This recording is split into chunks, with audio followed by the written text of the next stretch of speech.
To z pana wypowiedzi wynika, przepraszam, tak, nie chcę spłycać, ale to odrobinę to zrobię, że tak naprawdę my jako użytkownicy energii cieplnej w Krakowie możemy włączyć na fulla kaloryfer, otwierać okna, bo jesteśmy super bezpieczni, a co więcej, już wiemy, że już pracujecie nad nowymi rozwiązaniami, żeby to ciepło nam na stówę dostarczać.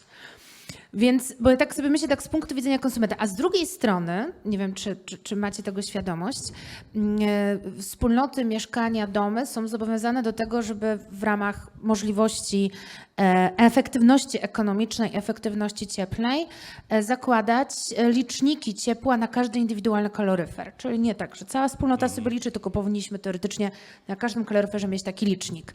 Więc to by się tak kłóciło z tym, że jesteśmy tak bezpieczni, bo chyba Unia Europejska twierdzi, że powinniśmy nad tym czuwać bardziej. Tak mówiąc zupełnie serio, my czuwamy nad tym. Drugi etap termomodernizacji będzie kierowany przede wszystkim dla spółdzielni mieszkaniowych, dla budownictwa mieszkaniowego.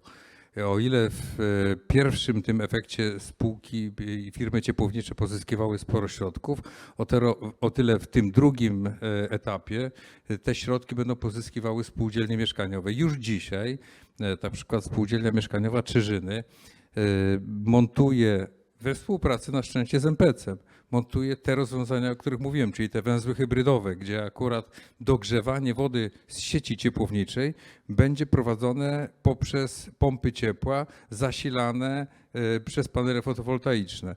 Innymi słowy, to nie jest dzisiaj tak, że wszystko jest z góry raz dane i niczego nie trzeba modernizować.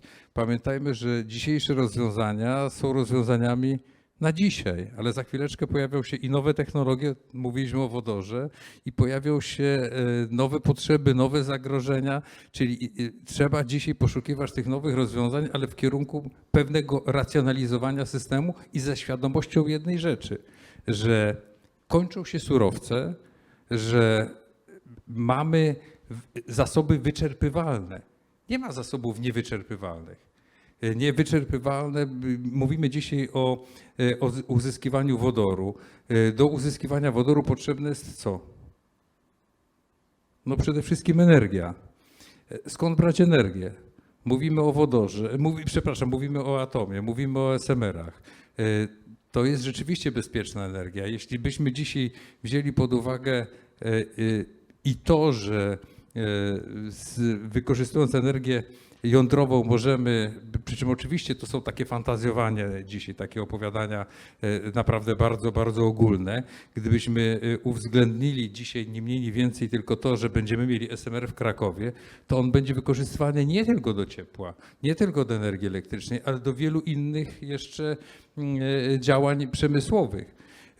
Wyobrażacie sobie Państwo jedną rzecz, no bez energii nie ma funkcjonowania, niczego. Energia jest niezbędna do każdego działania, do każdego elementu naszego funkcjonowania jako społeczeństwa w miarę cywilizowanego. Nawet ta energia, którą mamy w głowie. Bez wrażliwości ekologicznej, bez świadomości tego, że żyjemy w świecie, który naprawdę jest światem, który nie może być oparty na czymś, co się wyczerpie. My musimy włożyć ogromną ilość energii w to, żeby z wielkim szacunkiem podchodzić do natury, z wielkim szacunkiem podchodzić do tego, co jest dane, bo to nie jest dane raz na zawsze.